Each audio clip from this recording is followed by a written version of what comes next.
Launch ready for WWE Aftershock in 3, 2, 1. World Wrestling Entertainment Discussion is live. Cue host Owen Finch. Hey, what's up, everybody? Welcome to WWE Aftershock. This is season 3, episode 12. I hope. If it's not 12, I'll fix it in the title. But it's definitely not 12. Knowing my luck, it's probably like episode like 456 or something. Hell yeah. But I'm Owen the Birdman Finch, and I'm here with Chris. And are you ready to kick some ass? And because this is gonna be my last Aftershock before we go to Tennessee, so we're gonna put our heart and souls into this and everything like that. So, are you ready for that? Are you ready for that, or do you need a minute? Oh, I'm ready. All right, let's get started. You know, we've had a lot of things happen in WWE recently, so we're just gonna kind of take it topic by topic. Some of this stuff was like before Money in the Bank and Worlds Collide that we're gonna talk about, but we didn't really get a chance to talk about it, and it's still pretty relevant, so we're gonna just mention it. Most of it's afterwards, but some of the stuff's before, so we're just going to take it one topic at a time. And as you can see for the format, Chris, I gave some things that you're going to talk about, and I gave some things I'm going to talk about. So, yeah, I guess you'll just get started with the first topic on the list and everything like that. Hell yeah. Actually, you start with the first two things because they're both related, pretty much. They are extremely related. We have this John Cena versus CM Punk build, which has been fine so far. Nothing really has happened, I would say, too much, because it's only been like a week or two. Yeah. But it's been fine so far. They had their little face-to-face last week, it was last week, yeah. Where they officially announced the match that's going to happen in Saudi Arabia for the WWE title, and yeah, I'm looking forward to it because we get another Cena versus Punk match. Yeah, I'm looking forward to it too. You know, this was set up obviously because John Cena came out and addressed the R-Truth situation, which you'll address, and Punk interrupted him, and it's pretty cool because now CM Punk, this is a match that I wanted when Cena went heel, because now CM Punk is in the John Cena situation from 2011, and John Cena's in the CM Punk situation. And it's pretty cool because CM Punk was getting cheered when he was in the John Cena situation. John Cena was getting like mixed reactions. Now it's like Cena's full on getting booed in this reaction, and Punk's getting cheered in this altercation. This is a match everyone wanted anyways before the Cena heel one, when it was going to be like Cena's last year and everything like that. We wanted Cena versus Punk since they have a lot of history together, and it's probably going to be the last time that they face off. And they haven't faced off since 2013, that match on Raw, which was awesome. So I'm really interested in this match. I feel like they've hit everything that I've wanted them to hit. I like they're having CM Punk say a lot of lines that he said to John Cena like way back when, and I'm enjoying the back and forth that they're having with each other and everything like that. I think it's wild that CM Punk's wrestling Saudi, because CM Punk, hasn't really been into the Saudi things, but he's going to Saudi this month because, there's been a few Saudi events since he's been back, but he hasn't really been able to go to them anyways because I think he was injured for one of them, and then the other one, I think the other one he just didn't want to go, but also too he was banged up after that cell match with Drew, so he really couldn't go anyways. I think whether he had wanted to or not. So I'm happy to see this. I actually think the match is going to be very solid. I feel like now I feel like Cena's run now that he's been a little bit more active now recently and stuff. I think his matches have been better. It seems like it's been a little bit of a step up since since the Mania match stuck up the joint. But again, I think we talked about this. It still feels like there's some smoke and mirrors behind it, because like we talked about. Well, we didn't talk about it, but we talked about it off camera when we were watching live. You could tell the Randy match had a lot of smoke and mirrors behind it, because I don't think Cena did anything offensively really much in that match. It was mainly Orton just kind of kicking his ass and a lot of ref bumps and things like that. And then that match with Truth was pretty okay. And then you had the tag match, and he worked a good portion of that tag match at Money in the Bank and everything like that. So I'm excited to see Cena versus Punk. This is going to be the last time we see it. And I think it's going to be... and I like this, too, because this gives Punk and Rollins a break from each other, because obviously they've been feuding really all year, so this kind of gives them a break. And again, this kind of keeps Seth into it, where, Seth has the briefcase, so, there's a threat that Seth could cash in. I would like it, because we're not going to do predictions since I won't be here, if, Seth maybe tries to cash in or something, but Punk lays him out before he can, and that's what costs Punk the match, because I think that'd be pretty cool. They keep the feud going and everything like that, because I don't think Punk's beating Cena. I think they're going to keep the belt on Cena, but I think that there'll be some smoke and mirrors with Seth Rollins that cost him the match to keep that feud going. But yeah, what do you think about all that? I like it. I think it's going to be very, very interesting, because it could go a multitude of different ways. But I'm very much looking forward to see where this goes. There's something else that's been very interesting when it comes to John Cena, though, because John Cena's not just in one feud right now; he's in 2 feuds. So we have. So R-Truth came back at Money in the Bank, and he kind of debuted a more serious side to him. Harkening back to the days of 2011, when he had turned into a heel and went crazy. And he showed up on the Raw after Money in the Bank and went full fucking crazy and basically shaved his head on live television. That was wild. It was. And he announced that the Truth has set him free, and he said that he liked R-Truth.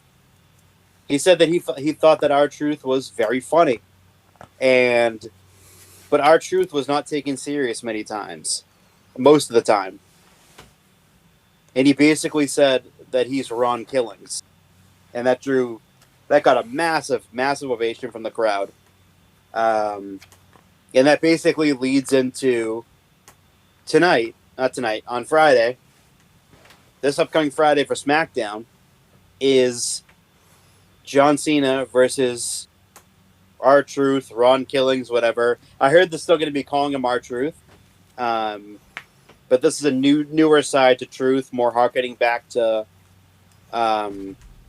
his K-Crush days, back to when he was an NWA World Champion. More serious side to him that I don't think a lot of people really understand is that he can be a serious wrestler, and it's really good. It's just really, really good. He's been him and John have been going back and forth. He's jumped him a couple of times. Truth has. Beat the crap out of him. He's super massively over still. This wasn't he's back at Money in the Bank, and they got the big pop, and now he comes out in the silence. It's okay, but he's come out now, and he's got a wave of support. He comes out to, even if it's just, for a promo or a beatdown or something, the place goes crazy for him. So this is absolutely 100% working, and I think that match is going to look significantly different than it did at Saturday Night's main event.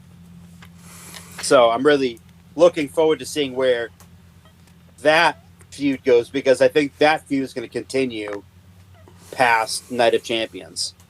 Yeah, I'm really excited about this. I think the transformation from R-Truth to Ron Killings has been very good. He's been very serious, and they've been really playing this up online. Like, he went on Busted Open Radio and did an interview, which was really good. I am wondering, though, like, what's going to happen on SmackDown, because he can't really lose on SmackDown, because it's his, like, first match back, and I feel like it will kind of ruin the story if he just loses to Cena again. So I don't know if there's going to be something that happens. Like, maybe he'll just go ballistic and get himself disqualified because he doesn't really care about winning the match type of thing. Or they could do something where, like, Punk or Cody could help Truth beat Cena. And he can get, like, a visual win, a pinfall win on Cena. And because it's not for the belt on SmackDown. It's just, like, a regular one-on-one match. And then, like, I'd probably have Punk interfere instead of Cody, obviously, because Punk's the more direct opponent right now, and that adds fuel to their feud. But I think, I think this could be really good stuff. It could be really good if Cena just doesn't show up on SmackDown and doesn't want to face Truth. That'd be good, too. But they've been really doing a good job playing up to the R-Truth thing, and I've really enjoyed that. He's been really over. And, I'm really interested in it, and I hope it leads to maybe at the end of the year, maybe more towards SummerSlam time, we can get, like, a proper title match between these two. Because this could also be a way where Truth can get some revenge on Cena, and then, you don't want to put the title necessarily on Truth, but he can just get some revenge on him and everything like that. Because I think Truth just can't the biggest thing that can't happen on SmackDown this week is that Truth can't just lose to Cena. That would be really stupid. That would be very stupid. So I would mind it There if... needs to be shenanigans if Truth is going to lose.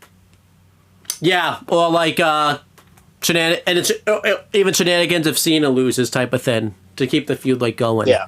I wouldn't mind if they did the first time where Truth just like goes ballistic and doesn't really care about winning the match. He just he just gets himself like disqualified and just destroys Cena and all that type of stuff. That would be even fine too, type of thing. Yeah, that'd be good. But that's everything John Cena related. He's still breaking your heart. It's not good. Not a good time for you, Chris. This is gonna be like your last memory of your childhood hero. And this is not good for you.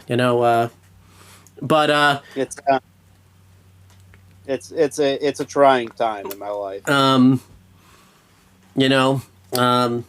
I did throw this out there. Maybe John Cena it's too painful for him to say goodbye, so he's trying to, get the fans to hate him so he doesn't have to say goodbye. And you said that could. And I did ask you off camera if you would be more understandable as heel because he doesn't want to say goodbye. Like, no, this is still bad. Like, like, oh, okay. I guess never mind then. So, no, yeah, he's being a dick. Hey, at least he doesn't have to say goodbye to anyone, though. Everyone's gonna want him to leave. So they are, and he's gonna ruin wrestling on the way. He's gonna ruin wrestling on the way out. So,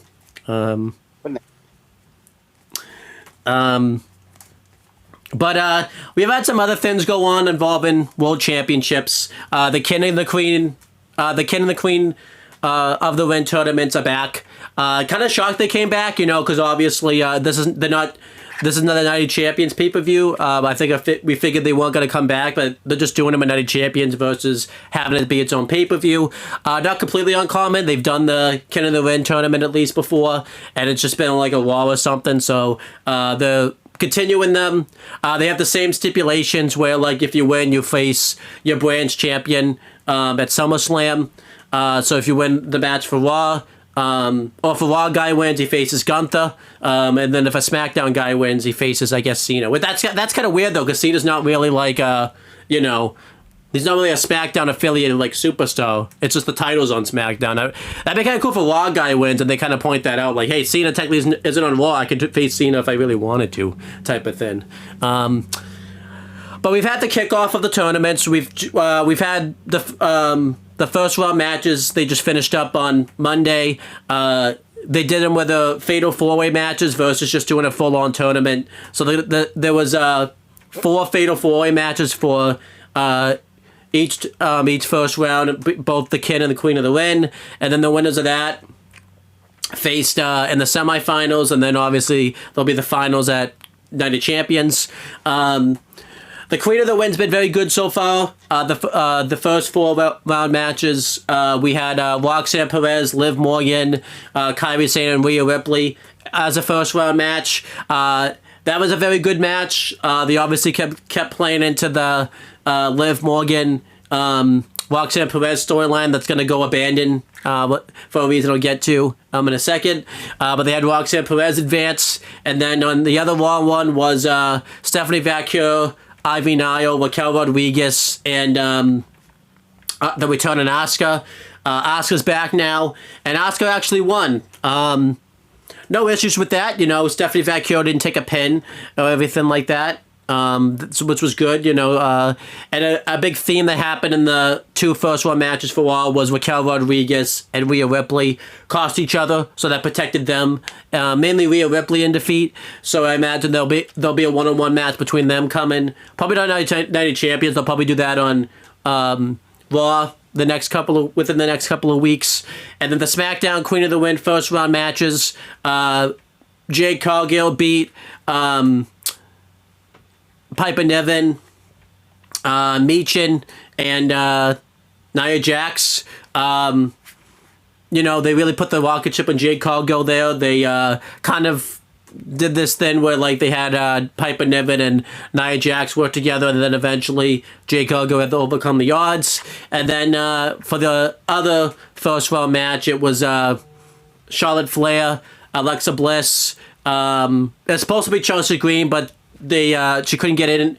They couldn't fly her in time, and she tried to have the match postponed, but Nick Aldis wasn't having it. So Alba Fire took her place, and then I'm trying to think. It was there's one more person in there that I'm missing. It was Alba Fire. Who was the other person that was in there? Some other person. It was just some random person. Huh? It was just a person. Just a random person that just showed up one day. This is what Wikipedia and stuff is for, right, Chris? They said, "Hey, you go in there, person." Oh, Candice LeRae, that was it. It was Candice LeRae. So, I didn't know they did a good thing where Alexa Bliss would advance. So now in the semifinals, it's going to be on SmackDown this week. It's going to be Alexa Bliss versus Asuka, which is going to be a pretty interesting matchup right there. I remember Michael Cole hyped it up. It's 2 former tag team champions, because they were tag team champions together apparently, but they were tag team champions for a week. So Cole forgot it. I was like, okay. The way Cole described it, he made it sound like they were tag team champions for months, but it was only a week. But okay. I guess that's okay. It is. And on Raw next week, it's going to be Roxanne Perez versus Jade Cargill. But I'm liking the Queen of the Ring tournament so far. I think it's shaped up to be a pretty good tournament. It's pretty unpredictable who could win that tournament. Because obviously there's been rumors that Jade Cargill, they want to get the rocket ship on her finally. And this is a good opportunity to do that. But obviously Roxanne Perez, is been pretty formidable in this tournament, and it seems like they want to push her pretty hard, and they've been giving her a lot of big moments. And then obviously Asuka just came back, so I'm interested to see what happens there. Before I cover the King of the Ring tournament so far, how do you feel about the Queen of the Ring tournament? How do you think that's shaping out? Do you like it? Do you hate it? Do you absolutely love it? Do you 1,000% hate it and never want to watch wrestling again afterwards? I think it's been fine. And you'll get to the one big change in a little bit, and then this next segment. But yeah, it's been fine so far. It's really been good. Yeah, who do you see winning the Queen overall? I think Jade's winning it overall. I think Jade's winning it too. I think that kind of makes the most sense. The only other one that really makes sense is Roxanne Perez, but I feel like if Roxanne Perez wasn't facing Jade, she'd have more of a chance to get by, but I feel like that's just not going to happen. I feel like Roxanne Perez is not going to make it past Jade. I assume what was supposed to happen was Liv was going to inadvertently cost Roxanne, but they as we'll talk about, as I'll talk about after this next topic, that's obviously not going to happen now. So, you know, but then we have the men's, the King of the Ring tournament. That's been very good so far. Also, we've had Braun Breaker, Dominic Mysterio, Penta, and Sami Zayn in the first round for the Raw side of things, and Sami Zayn advanced, which everyone was very happy with. And you know, no one really expected that to happen. They protected Braun Breaker in defeat because obviously LA Knight attacked him, which cost him the tournament overall. And they protected Penta in defeat also because he was taken out by Bronson Reed and Seth Rollins' group and everything like that. And then it led to Sami winning, pinning your favorite guy, Dominic Mysterio. So I think that made you love that even more. And there was no protection for Dominic Mysterio. It made it even better. No protection for Dominic Mysterio in defeat, too. I bet you loved that. He didn't get protected in defeat. Oh, yeah, he didn't deserve it. So, but Sami Zayn advanced on the Raw side of things. And on the other match on Raw, it was Rusev, Sheamus, and Bronson Reed, and then, you know, Adam Pearce got to pick another guy to go in there, and it ended up being Jey Uso because he lost the World Heavyweight Championship, which you'll talk about later.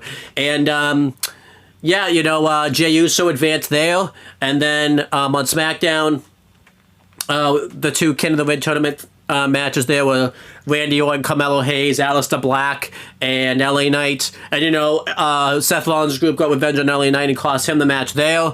And Randy Orton advanced. And then on the main event side of things on SmackDown later in the night, it was Cody Rhodes, Andrade, Shinsuke Nakamura, and Damian Priest.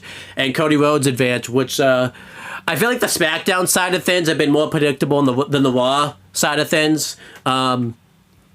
Just because, you know, it was kind of obvious Cody was going to advance. It was kind of obvious Randy was going to advance. I guess you could say Jay too, but, you know, there was other things going on there that Jay could have not advanced. But, you know, I've enjoyed the King of the Ring side of things. I feel like we're going to get some really interesting matches in the semifinals with Sami Zayn versus Randy Orton, which is very interesting because Randy Orton was in the finals last year. And, you know, it seems like they're telling an underdog storyline with Sami Zayn. And then, obviously, the other semifinals are very interesting because it's Cody Rhodes versus Jey Uso on the other side of things. And, you know, as you know, they've both been a part of each other's rise when it comes to their singles careers and everything like that, with Jey Uso, you know, leaving the bloodline, and then Cody Rhodes second his backup for him and getting him the job on Raw. They had that tag team run together. They got, like, high and drunk together at the Fastlane kickoff. They always have that moment together. I mean, it's not part of the storyline. It's just still happened, you know. It's still a thing.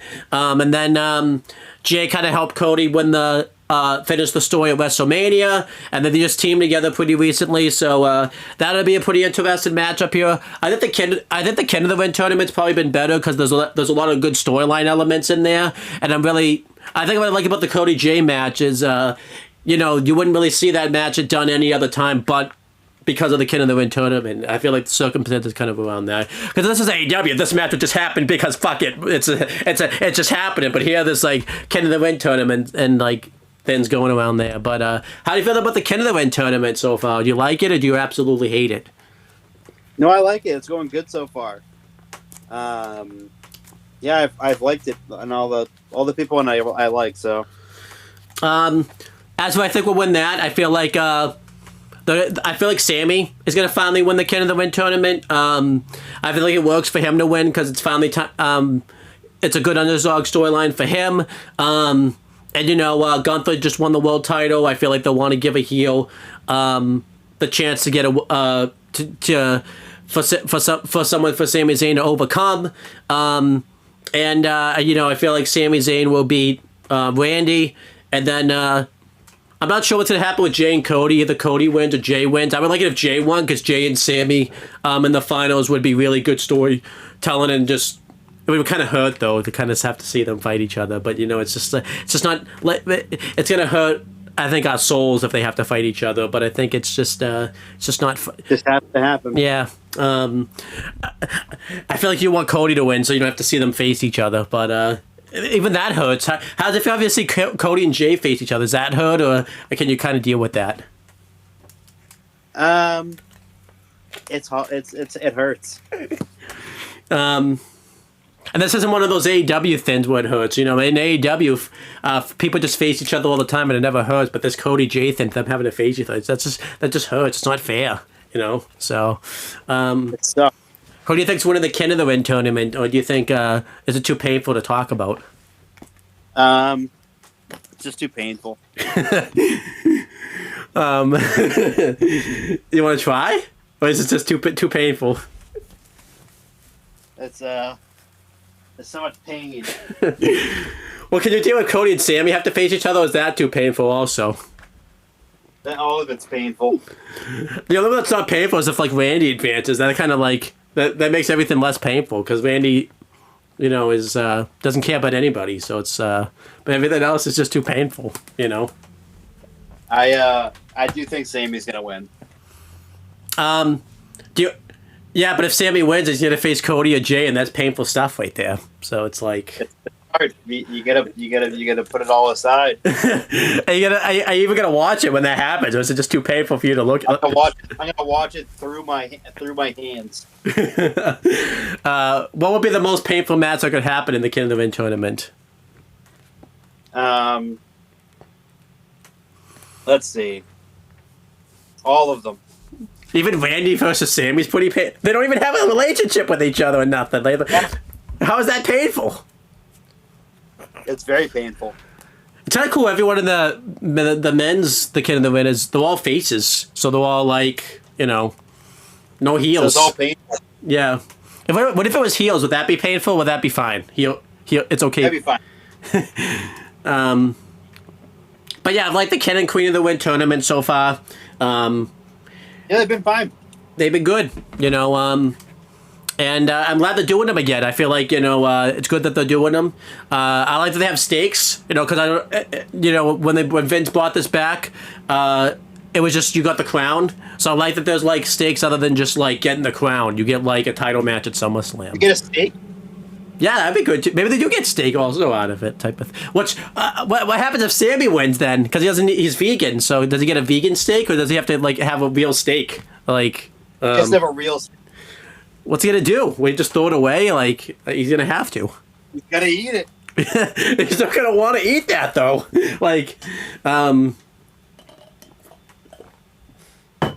so. Or something. Does he have to have the whole thing? Yeah. Oh damn! Does he qualify as vegan anymore if he eats that whole steak? No. So this is gonna hurt his soul. And he's in Saudi. Does he have to eat it in Saudi, or can he like eat it somewhere else? No, he's gonna eat it in Saudi, and they gotta film it. Oh no, he's not gonna like this at all. Remember that segment in Team Hell No where they had like Daniel Bryan like eat meatballs or whatever, and he like hated it. It was like awful, and like Kane had to eat like salad. I loved it. It was what? And they were like tortured. Hell yeah. No, it's Hell No, not Hell Yeah. Hell No. That's Team Hell No, not Hell Yeah. But Team Hell yeah. No, that's not them. It's Team Hell No. So I remember when they did that storyline, it was like app voted of what team you could have voted for. I think they wanted Team Friendship, but then Team Hell No won out in the end, and so they had to go with that. So, yeah, but I like the fact that like, you know, you get a title match at SummerSlam. It's not like you just get the crown and stuff. So that's good. So you should get a title match because it's like it's a big thing. And I like to you don't get it doesn't become your gimmick, because it would be pretty painful sometimes when like someone would win the King and the Queen of the Ring tournament and it became like their gimmick. Like when Gunther and Nia Jax came, I guess it kind of became Nia's gimmick, but it didn't like become Gunther's gimmick. Like he didn't come out with like the crown or anything like that. Like after that show at all, he was still Gunther. He was just a dude. He's Gunther. So yeah, he didn't go along with it. It wasn't like when like Woods won it, he came out like on the fucking throne. But that was but Woods, or like when Zelina won it, she became like the cringy queen gimmick, and it was like awful. Like, that was awful. So, we have some sad news though to talk about. Obviously, they had a lot of plans around Liv Morgan, you know, around Evolution time. Like there's going to be a big kind of stretch of time for her. You know, she's been one of Triple H's main woman that he's been pushing, even though Chris and I haven't really understood that, but it's happened.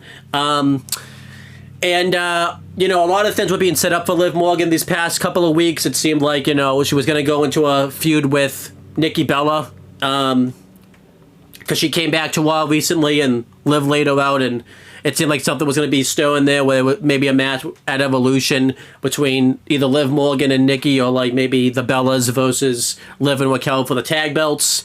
And then, they set up where it looked like she was going to face Io Sky for the Women's World Championship. It was probably going to happen at Night of Champions, I imagine. I think they would have done that match there, and then, like, maybe Nikki would have interfered, cost her the match, or, like, she just would have lost, and then, like, Nikki would have came back and, like, attacked Liv. But then, we got the first version of that, because Liv was cutting the promo, and then Io interrupted it, and then Io laid out Liv and everything, and then I don't know, they were also setting up, like, some type of run with her post-Judgment Day, because obviously it looks like Roxanne Perez was going to take a spot in the group, because that's what Finn Balor wanted. He was laughing about it. He's been in a pretty good mood when that's been going on. But unfortunately, all of that's for naught now, because Liv and Kyrie had a match on Raw this past week, and nothing really went wrong.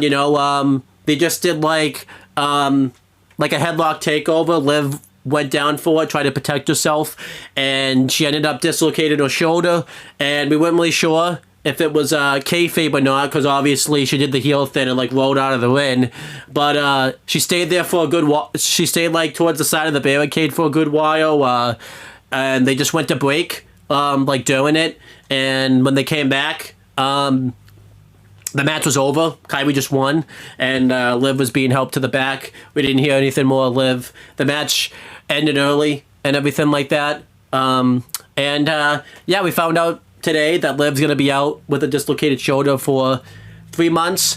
Obviously pretty sad. She's had this injury obviously before, because that's why she was out back in 2023, and she came back last year as she had a shoulder injury. It just sucks, and just shows that even the littlest things can injure or re-injure a wrestler.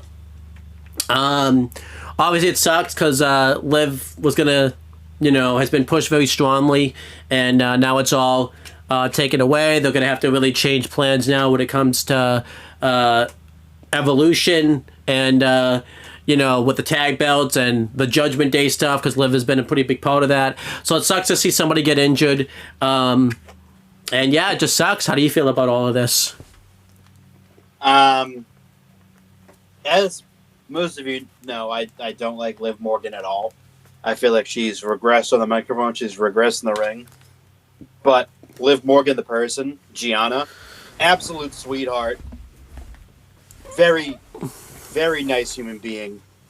I hate to see that she's hurt. It's awful.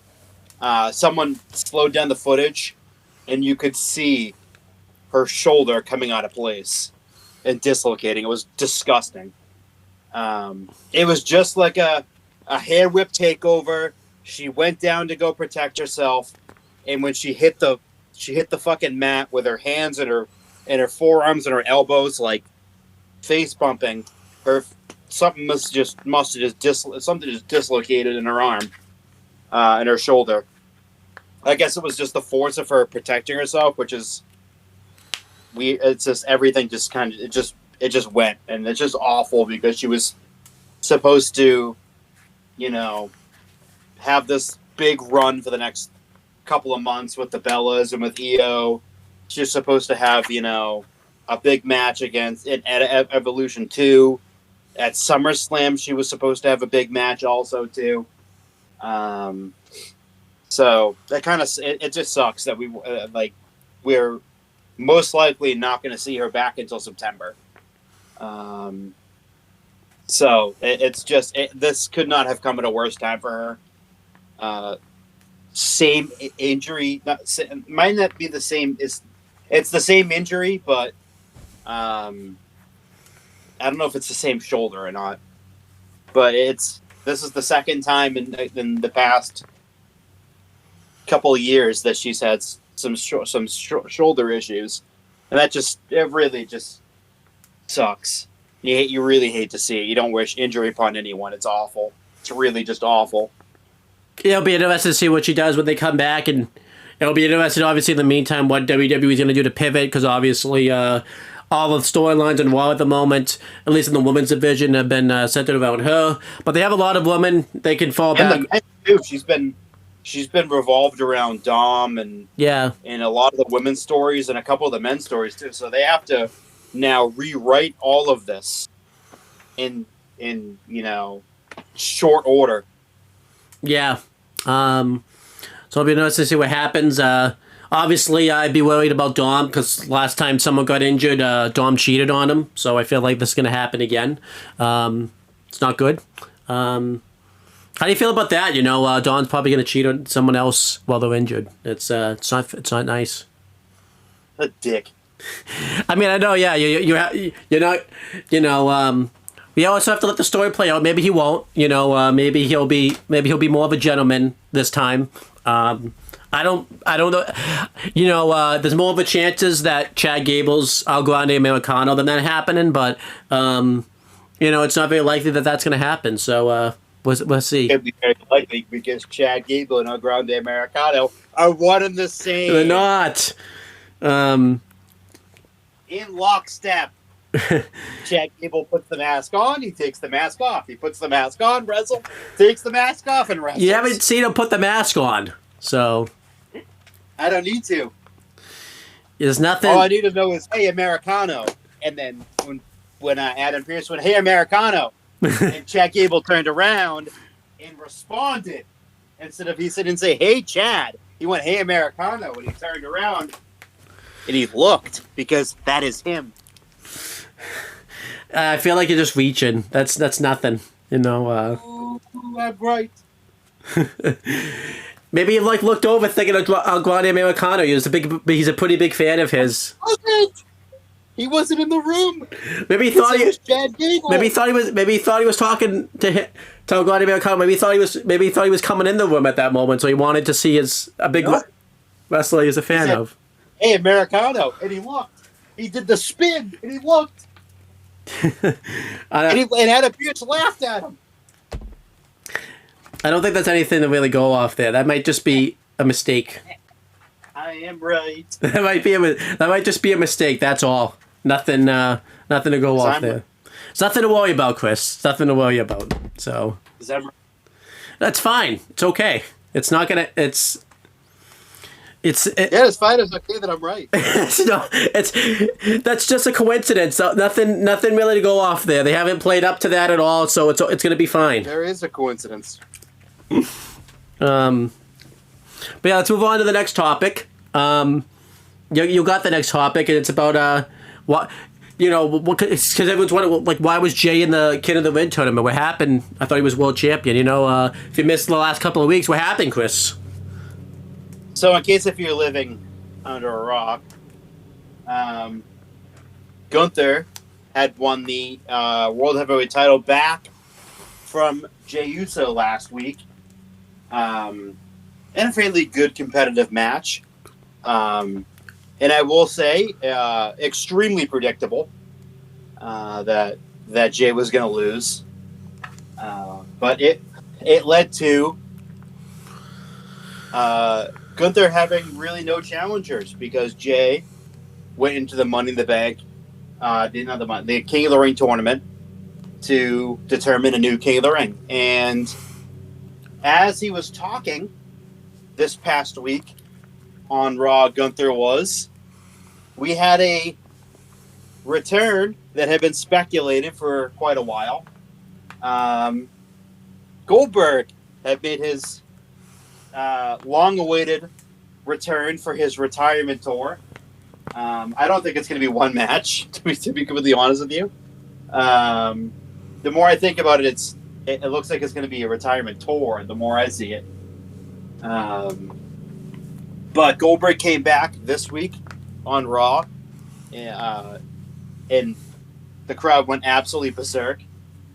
And for all the, oh, hey, Goldberg, hey, Goldberg, who erupted in the arena? the crowd. Every single person was on their feet. So that proves to me, once again, you don't listen to what the people say online. You listen to the audience. The people in attendance matter. And that's what got our truth back. Is the people in the crowd. Yep.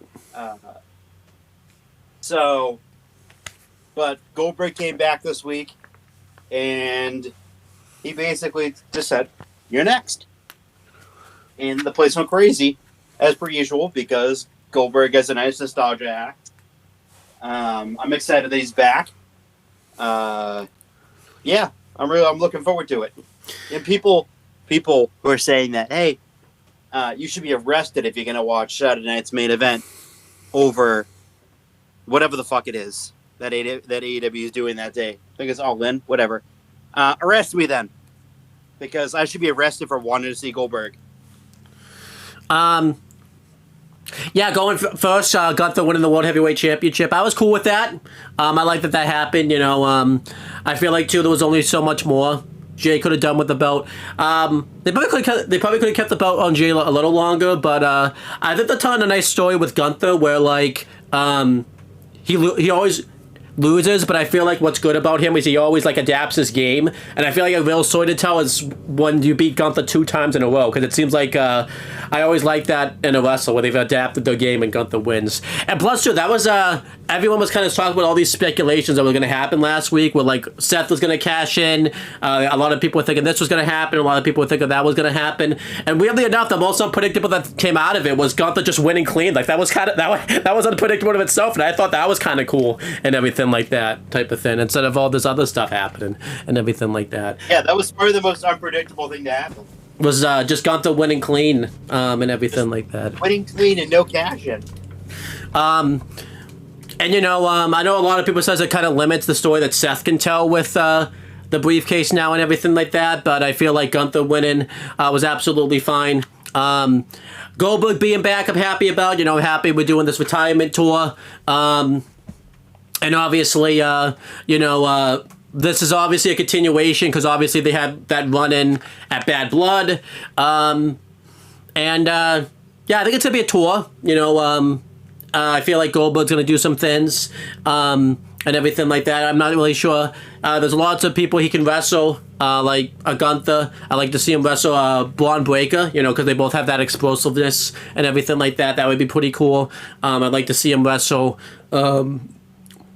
a Bronson Reed would be cool. Just a lot of big guy matches I would like to see Goldberg have and everything like that. If they picked Goldberg to come back at the right time, because right now Gunther really doesn't have any challengers. Yeah, I'd be a little bit more concerned, and like probably one of the people online if we were in the Vince era, because there'd be more, you know, because obviously there'd be that doom and gloom that Goldberg would be winning, because obviously there's been times Goldberg's come back and he's obviously it's been to the detriment of like newer stars, like when he came back and dethroned Kevin Owens and caused the Kevin Owens Chris Jericho feud to go off the rails and be demoted. He came back and squashed the Fiend for no reason, but and then he came back. He had that terrible match with the Undertaker that didn't really need to happen. Oh God, that was awful. But I feel like, you know, this match, I feel like because we're in the Triple H era and Gunther's like a Triple H guy, I feel like there's no real worry that Gunther's losing or anything like that. I feel like I don't think that Gunther's going to lose, but I wouldn't put it past Triple H to do it, to try to drive up ticket sales maybe for SummerSlam right. A little bit. But, you know, it'll be interesting to see what happens. You know, this is a match a lot of people wanted for a while. It's kind of the Gunther's kind of the Goldberg of the newer era. Gunther being a troll, too, also. Yeah. By saying that Goldberg was his favorite wrestler when Bret Hart was around him, and then once Goldberg kind of confronted him, he said that he wasn't his favorite wrestler. So he's a fucking troll. There's a funny meme online that Bret Hart could be like in not Goldberg's corner, in Gunther's corner, which would be awesome. I think I've seen a couple of them where it's like it's the gif of Scott Hall tasing Goldberg. Someone was like Goldberg hits a spear 1, 2, and then it's like they hit him with a cattle prod. where it's like this. I've seen this meme a bunch of times. It's like Goldberg gets a spear and it's 1, 2, and Triple H comes in and decks the referee. I feel like that's gonna be Bret Hart. But we'll see what happens. I'm excited about this match. I feel like there's gonna have some nice build behind it. I am, but the thing is too with Goldberg, like I'm okay with him having this match, but for the World Heavyweight title, like okay, but like he's lost 3 out of his last 4 chances at a title match. So what? So like Sean Ross Sapp pointed this out. He was like, in what world is Goldberg like already a World Heavyweight title contender if he's lost 3 out of his last 4 title opportunities? Yeah, because what were they? They were it was the match with Drew, the match with Bobby Lashley, and the match with Roman Reigns. So I guess yeah. I don't know. I guess he gets I guess he gets another one. I guess so. That's it's like okay, like I'm in favor, but it's kind of weird that he did like out of nowhere get a World Heavyweight title opportunity. Yeah. But they have some scary times coming up because, Jacob Fatu is out of the bloodline now, it seems like. And this is going to be scary because he's off the leash now. He's on his own. And it's not a good time. He came out and basically said that he turned on Solo this past week on SmackDown because, Solo's been talking shit behind his back. He cost him too many matches. And he says he doesn't care if your family, if you screw with me, you're going to be out of it and everything like that. And, Solo's giving him a chance, though. He just he has to go to SmackDown this week and say that he loves him and we take him back into the family. He mentions, that if it wasn't for Solo, Jacob Fatu wouldn't be in WWE because he was too much of a risk and he kind of talked the office out of it. I feel like this isn't going to happen, I feel like this is going to be a scary time for Solo Sikoa. I feel like he should have just left this alone. How do you feel about this? This is going to be pretty scary. I think it's pretty terrifying for everyone named Solo Sikoa. It's you better watch out if your name is Solo Sikoa. Yeah, because I think Jacob is literally going to kill you.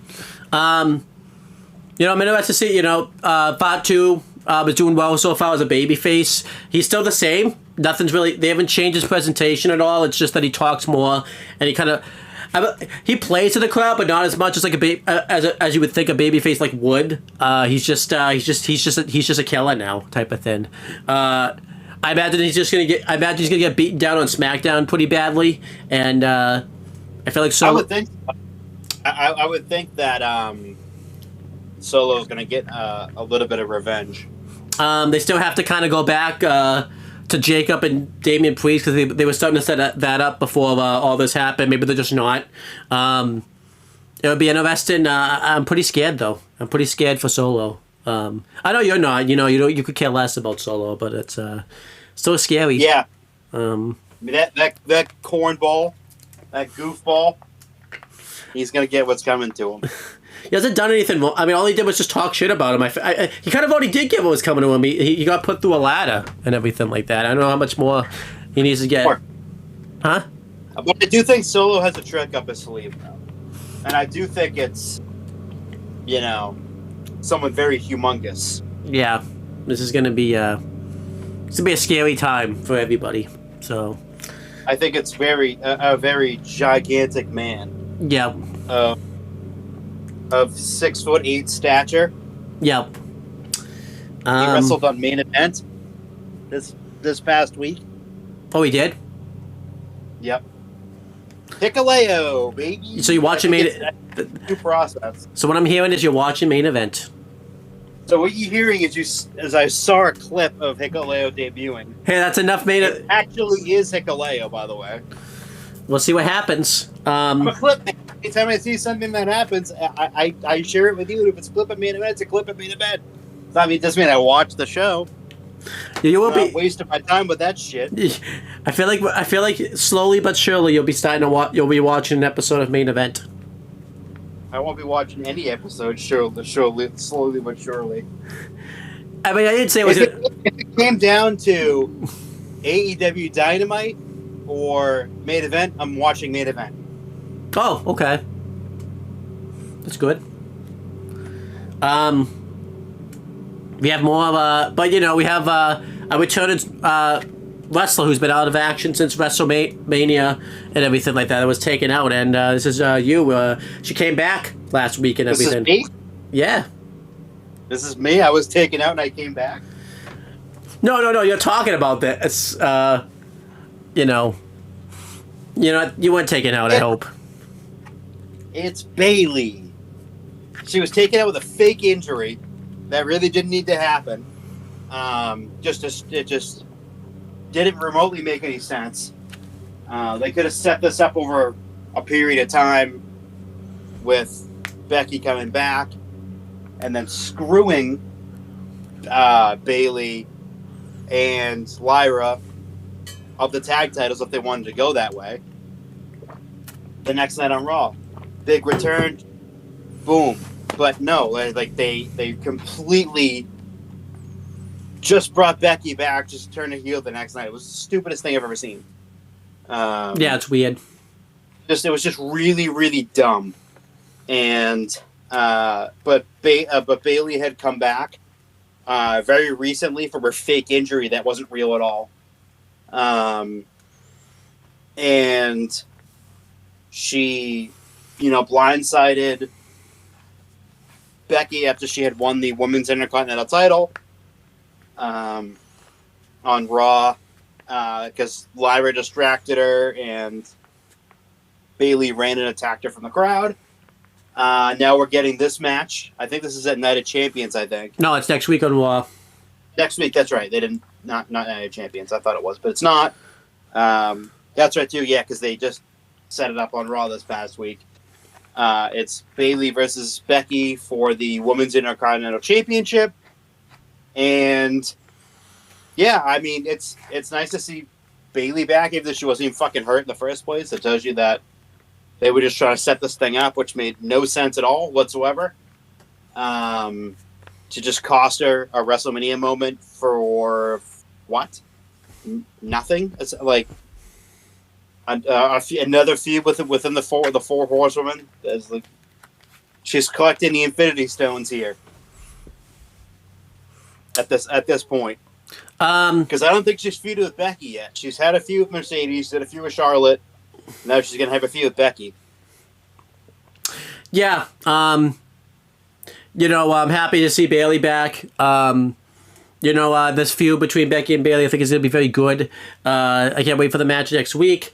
It also seems like they're setting something up because obviously Lyle wasn't happy that Bailey hasn't been answering a text or anything like that. So we'll see if something comes out of it. I imagine there'll be a smallish finish like next week where like Lyle will accidentally cost Bailey the match by mistake. And then maybe we'll get like a triple threat match set up for Night of Champions or Evolution 2. Or nothing. Maybe nothing. Maybe Becky just wins and nothing happens. That could be a thing too. But I'm happy to see Bailey back. We'll see what happens. And I got the next thing. We have Naomi, who's Money in the Bank winner for the women's side of things. She came out and issued Tiffany Stratton a warning, saying that she's going to cash in on Tiffany when she least expects it, but she's going to make her life a living hell before then, which isn't good. Afterwards, Nia attacked Tiffany. It seems like they're going to go back to Tiffany and Nia because they can't just they won't quit that feud for some reason, which is just... the hell no. Even though, like, Tiffany beat her pretty definitively on SmackDown a couple months ago. I guess we have to go back to that. No need for that. No. Huh? For some reason, yeah. We have to go back. And then we went away. But, Naomi being Women's Money in the Bank, it's only a matter of time, I think, before she cashes in on Tiffany. She had a chance on SmackDown, but Nia wouldn't let her, and she just listened. So that's not good. I like Naomi's Women's Money in the Bank, but I don't want them going back to Tiffany and Nia. They need to do something. New. But what do you think about all that? I feel that this is backtracking. Oh, big time. And it's not something that they should be doing right now. Not something at all they should be doing. But speaking of not backtrack, they're not backtracking at all the next thing, and we have a new feud that looked like it's being set up with some people, which you'll talk about. LA Knight and Seth Rollins look like they're about to duke it out pretty soon. I don't know if it's going to be a feud, but due to LA Knight getting involved, I feel like this could be really good because it gives them something to do in the meantime. Because Seth is going to be kind of away from the World Heavyweight title picture for a tiny bit, while Gunther and Goldberg have their little mini feud here. And it gives LA Knight something to do on fucking Raw, because he's literally done everything he possibly can on SmackDown. And it kind of makes sense. So I'm looking forward to it. I imagine this will be one of the matches, maybe at Night of Champions, or like maybe they'll do some type of because they brought Penta into this. Maybe it's like LA Knight and Penta and like somebody else like Cody or something versus Seth's group at Night of Champions, and then maybe it spills off, and then at Saturday night's main event we get Seth versus LA Knight.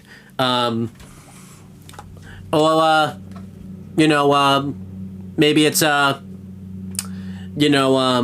if Seth cashes in the contract on the winner of Cena versus Punk, and he's champion, we get Seth versus LA Knight for the belt and at Saturday night's main event.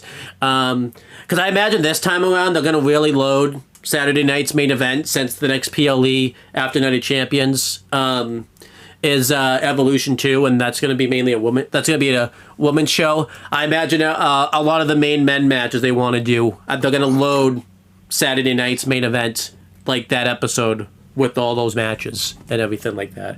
I mean, if I was a WWE, I wouldn't do a single women's match on Saturday night's main event, because it's really before Evolution 2, because there's really no point, because like Evolution 2 is going to be the main women's match. Maybe like maybe one women's match, like whatever women's match they feel like they can't fit on Evolution 2, you do at Saturday night's main event. But I would like mainly have Saturday night's main event before Evolution 2, just mainly be all the main event type men's matches they can't do on Evolution 2 and everything like that. Because the next PLE that the men can be involved in afterwards is SummerSlam, and that's going to be a ways off afterwards. So I imagine we're going to get a lot of the big main event style men's matches at Saturday night's main event.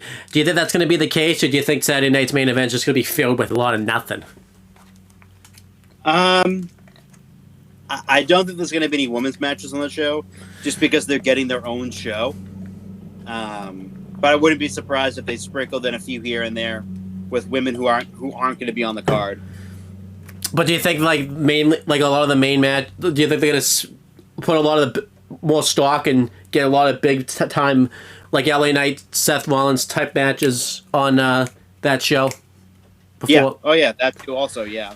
100%. And then we have other things going on. We have the tag division in WWE on the main roster side of things, and I want to talk about how it's been. On Raw, it's been pretty dreadful. The New Day won't defend their belts because they're fucking bland and just don't feel the need to.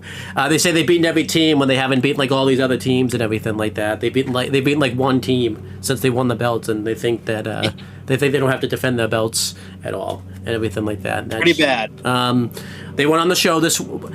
Okay, when I say they went on the show, what I mean is we didn't see them on the show. I don't count like if you were on the show like doing the commercials of Netflix and stuff. I didn't see them actually on Raw like planned or anything like that. The tag division on Raw, they have some teams on Raw. It's just that they won't showcase it on Raw for some reason. We have like teams like New Catch Republic, but the MIA for some reason. A-Town Down Under is finally breaking up, I think, but we're not sure because we've gotten this tease before and it just won't happen. But it seems like they're actually building into it because they're like arguing backstage and stuff. But they might make up, they might not. The War Raiders have been very inactive recently. Finn and JD want to go after the tag titles, but Dom won't let them. He wants them to get involved in his business, so that's not good. And then the Creed brothers, there's kind of just nothing. They've lost to... They've already gotten their shots at tag titles, and the New Day just won't defend their belts. So the tag division on Raw is kind of an embarrassment. How do you feel about the tag division on Raw? I think it's embarrassing. It's pretty bad. Right.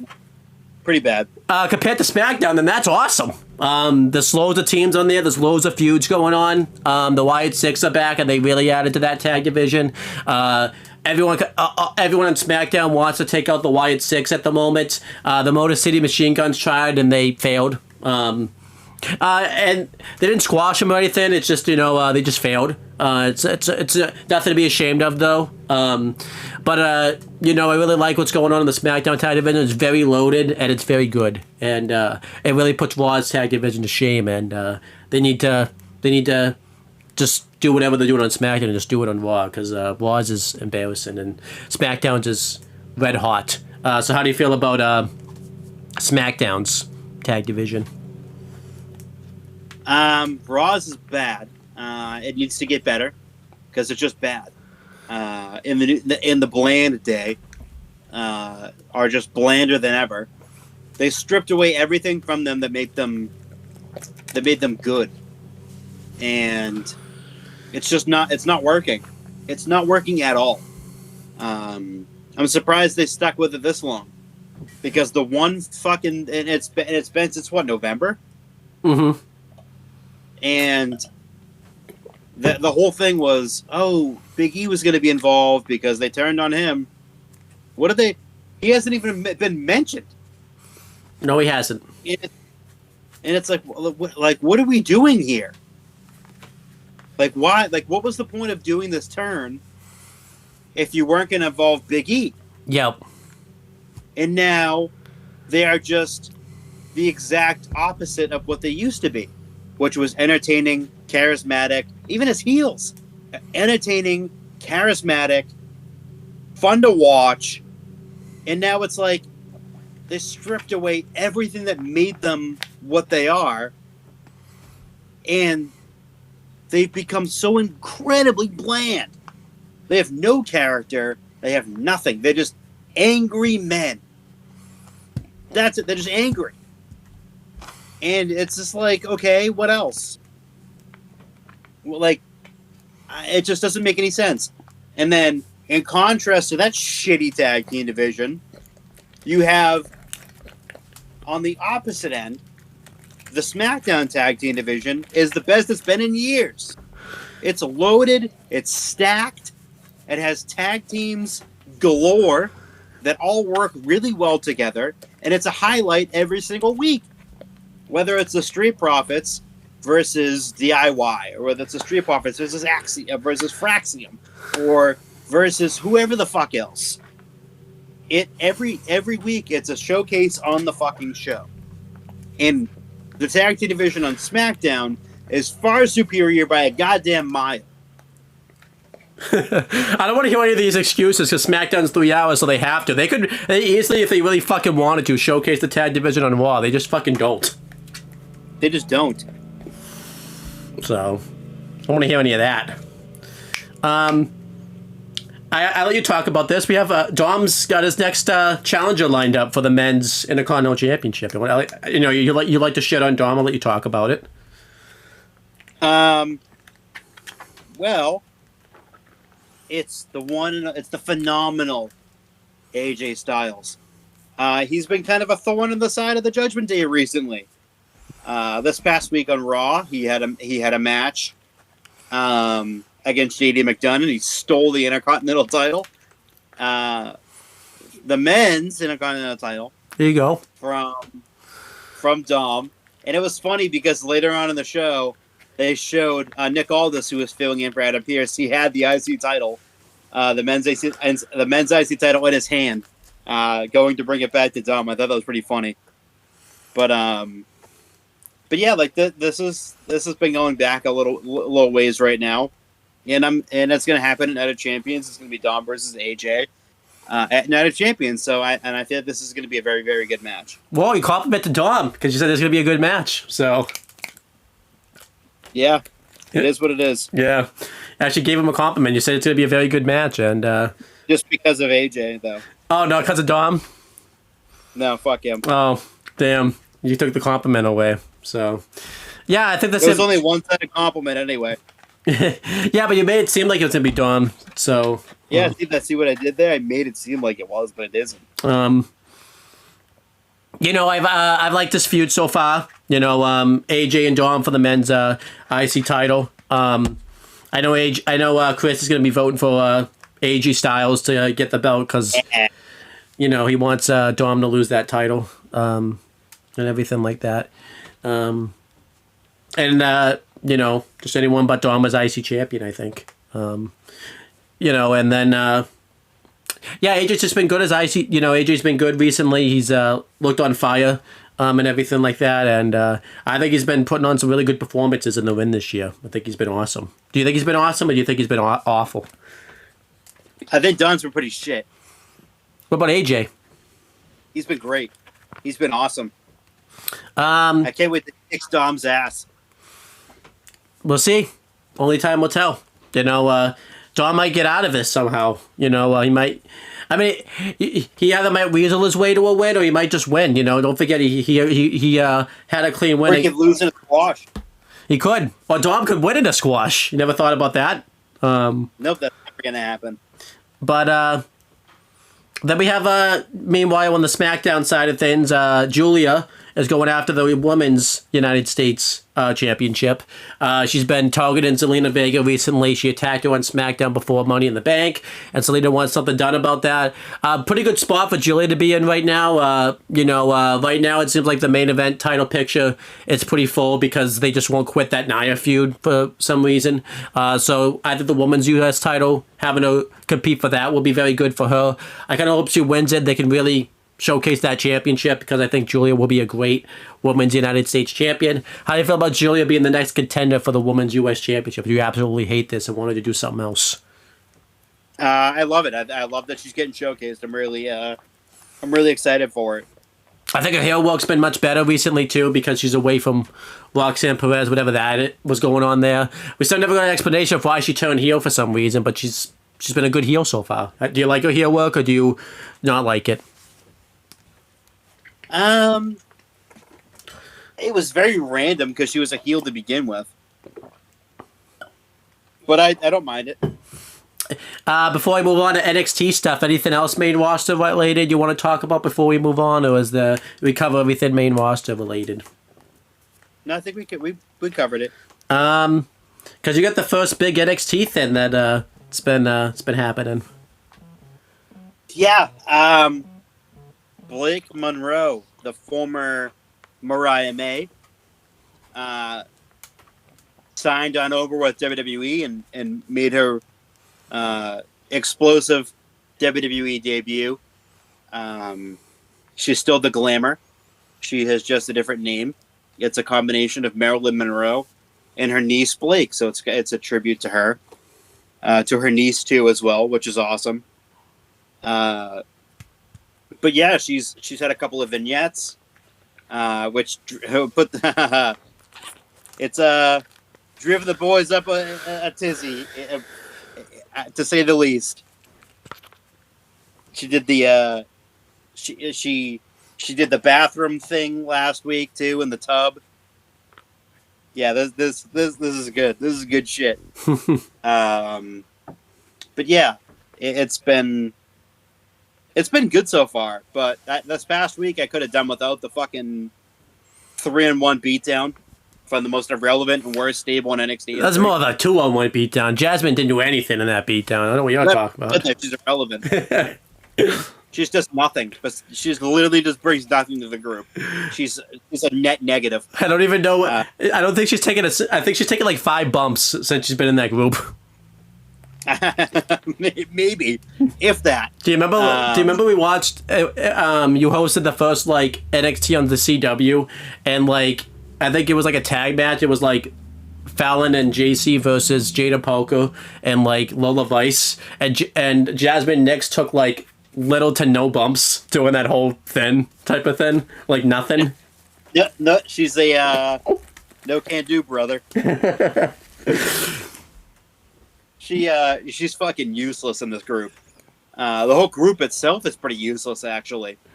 I can't believe they put the fucking title on someone who's been irrelevant for 4 years. Yes. It's been like, oh, she earned this. No, what the fuck did she even do? She said, "Why not me?" Is what she said. Why not me? And Sean was like, "Okay." Okay, here's the title. Here you go. Now we I'm know. old and decrepit and senile. Here you go. And that's coming from someone that is old, decrepit, and senile, too. Yeah, except for he's a lot more old and decrepit and senile than I am. Again, I think he's been in. Like I said, we talked about this in the last video. I think Sean's just been in a bad mood ever since he had to stay up till like 5 a.m. and only got like an hour's sleep doing He's on the warpath. And I don't think it's ended anytime soon. This warpath is going to continue. But I do think that Blake Monroe's going to win it sooner rather than later. I hope fucking so. Because I already can't stand JC Jane being champion. She hasn't done anything in this company to even fucking earn a title shot. They just kind of forced her down everyone's throats from almost the beginning. So I really do hope that Blake Monroe dethrones her relatively soon, because I'm already tired of seeing JC Jane on my screen. With by the way, she still hasn't gotten surgery for that broken nose. That's why she keeps wearing that facial covering. Yeah. It's because she says that she can't breathe out of her nose either. So what the fuck are you doing? Maybe she'll get it after she loses the title. Hope now. Yeah, but then she has to vacate the belt. She don't want to do that. Good. But yeah, I've liked Blake Monroe's presentation so far. It's been very good. And I like that it's unique to everything else going on in NXT right now. And like you said, I like that it's caused all the AEW people to go on an absolute rampage. It's been awesome. It's been very entertaining to see. But yeah, she's been very good in WWE so far. I think she hasn't wrestled yet. I'm pretty sure she's gonna wrestle very soon. She's probably gonna be the one to dethrone JC Jane of the belt. She'll probably do that. Maybe around SummerSlam, because there'll be Evolution 2. We know JC Jane's defending the belt there. Whatever the next NXT show is after that, I think she'll win the belt. And that's it. I've liked JC. I would just say I like JC Jane's presentation so far. That would have been the biggest spot I've ever said in this show. I liked Blake Monroe's presentation so far, not JC Jane's. So, yeah. Speaking of that, we've had, we know what JC Jane's next challenger is, because she's already defended the belt once against Lainey Reed, who didn't deserve a title shot but got one anyways. And Ava said she's going to pick her next opponent, and we got the Evolution Eliminators last night. We had 4 singles matches, and whoever wins those matches will advance to a 4-way the winner's going to face JC Jane at Evolution 2 for the belt. We live in a weird world where JC Jane's wanted an Evolution match, but I guess we just live in that world. We can't really do anything about it unless Chris takes over the book tomorrow. And I know if you took over the book of NXT, I know the first thing you're doing, Chris, you're having JC Jane defend the title and have her lose the belt, probably in a squash. So I feel like too you would you would void that title reign. You would erase that title reign as fast as you could and make it seem like it never happened. So, hell yeah. The 4 eliminators were fairly solid last night. Jada Parker defeated Thea Hale in a really shitty finish to do that, but it happened. And obviously Jada Parker wasn't the right choice, but Sean has a hard-on for Jada Parker for some reason. And the NXT PC crowd does, but doesn't get that anywhere else.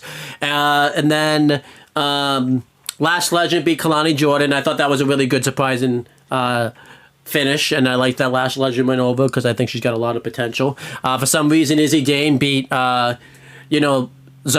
That was really stupid. But, as long as it leads to the Zarya wants to heal one we're going to get, it will be okay. It will be okay in hindsight, but at this moment, it's not okay. And the way we got out of that was really dumb. And then Jordan Grace and a new shitty theme song beat Lola Vice. So half of the people that are in the 4-way make sense, and the other half don't. So that's not good. But this 4-way, I think, will be fairly good. I think Jordan Grace is probably going to win the 4-way and face JC Jane, because I'm pretty sure Jordan Grace is from Atlanta, and Evolution's in Atlanta. That's like a hometown. And hopefully, God, she beats JC Jane. Probably not going to happen, but hopefully it does happen. But based off what happened in NXT last night, they pretty much telegraphed that that's not going to be the case. But they. As we've seen, though, they clearly could have put the belt on Jordan Grace instead of JC Jane. They could have had her, since she was going to be in NXT a little bit longer, but Sean was stupid. How did you feel about the Evolution Eliminators? I thought for the most part they were pretty good. I just would have changed some of the finishes and some of the winners and everything. But what did you think about them? I thought overall it was okay. Jada Parker should not have won. They've done that fake tap out pin thing a million times. How the ref missed that, by the way, too? That was stupid. Like, I don't know how the hell he missed that. Someone said this that I agree that, like, they showed the replay 3 times. The referee could have easily looked over and went, "Oh, she tapped out. Call reversed." Yep. Like, I hate when they do that. Like, they show the replay like 4 times, and it's like, the referee could just fucking look over and see it and go, "Call reversed." Yeah, I don't get that. That's simple. But I would have changed Jada Parker. I just don't see the running ass is a terrible move. I don't fucking care that, it's terrible. Yes. It might be one of the worst finishers in WWE. Probably. But I think everything else is fine. Even isn't Dame winning? I guess it's fine. She isn't winning. She's there to take the pin. That's probably there. And then let's see what else is going on here. You're covering. We had a big return happen on NXT pretty recently. Ricky Saints came back. He was taken out by Ethan Page with the, not twisted grin, but he did like a twisted grin type move, I think, on the chair that kind of damaged his throat and lost his North American Championship. He'd been out for a bit. Then he came back, and now he's feuding with Ethan Page again. It looks great. And now he's going to have a match with Ashante Adonis, it seems like, next week, because they had a backstage segment this past week on NXT, this past yesterday. They had a backstage segment with Ashante the Adonis, and it looks like that match is going to happen next week.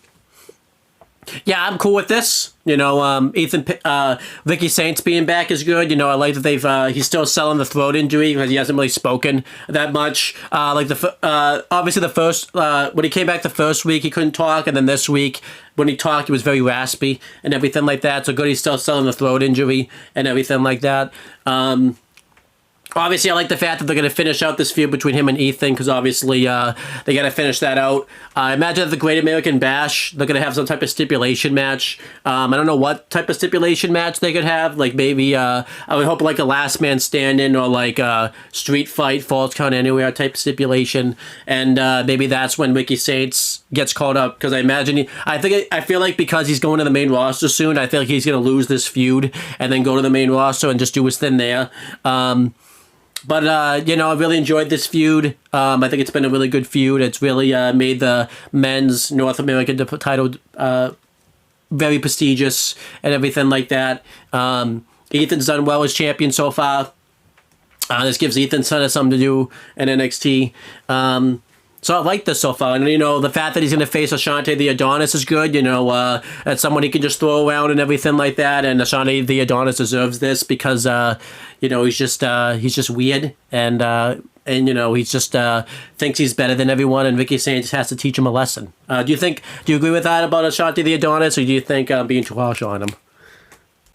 Yeah. I agree.